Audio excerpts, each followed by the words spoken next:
Hello guys, welcome to our channel Padma சுப சமையல். இன்றைக்கி நம்ம சேனலில் ஒரு செம்ம ஈஸியான ரெசிபி தான் பார்க்க போகிறோம்.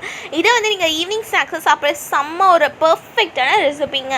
அதுக்கு ஃபர்ஸ்ட் ஒரு மிக்சிங் பவுலில் தேவையான அளவுக்கு கடலை மாவு கூடவே அரிசி மாவு ஆட் பண்ணிக்கோங்க. இது ரெண்டுத்தையும் மிக்ஸ் பண்ணிவிட்டு இது கூடவே வந்து தேவையான அளவுக்கு சில்லி பவுடர் அண்ட் பெருங்காயத்தூள் ஆட் பண்ணிக்கோங்க. மறக்காமல் உப்பு ஆட் பண்ணிக்கோங்க. தேவையான அளவுக்கு உப்பு ஆட் பண்ணிக்கோங்க. இப்போ இதில் வந்து தண்ணி ஊற்றி இது மாதிரி நான் மிக்ஸ் பண்ணி எடுத்துக்கிறேன்.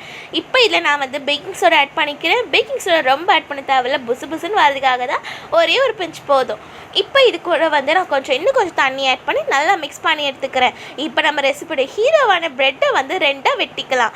ரெண்டாக வெட்டினா நான் வந்து மொத்தமாக 5 பிரெட்ஸ் எடுத்திருக்கேன். அப்போ நான் வந்து இது ரெண்டாக வெட்டினா எனக்கு 10 பிரெட்ஸ் கிடைக்கும். ஸோ நம்மளுக்கு வந்து 10 பஜ்ஜீஸ் கிடைக்கும். பாருங்கள், இந்த மாதிரி நான் வந்து ரெடி பண்ணி வச்சுக்கிறேன். நம்ம ஆல்ரெடி ரெடி பண்ணி வச்சுருக்கோம்ல பேட்டர், அந்த பேட்டரில் இதை நல்லா டிப் பண்ணி 2 சைடும் நல்லா கோட் பண்ணி எடுத்துக்கோங்க இந்த ப்ரெட்டில். இப்போ நம்ம வந்து ஆல்ரெடி ஹீட் பண்ணி வச்சுருக்க ஆயில் இதை போட்டு நல்லா டீப் ஃப்ரை பண்ணி எடுத்துக்கலாம்.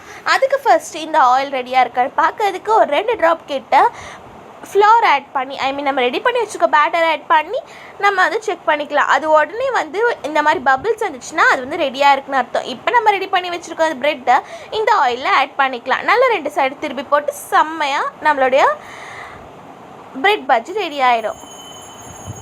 ஒரு 2 மினிட்ஸ் கிட்ட விடுங்க, போதும். உங்களுக்கு அதை பார்த்தாலே தெரியுங்க அது நல்லா ரெடி ஆகிடுச்சுன்னு.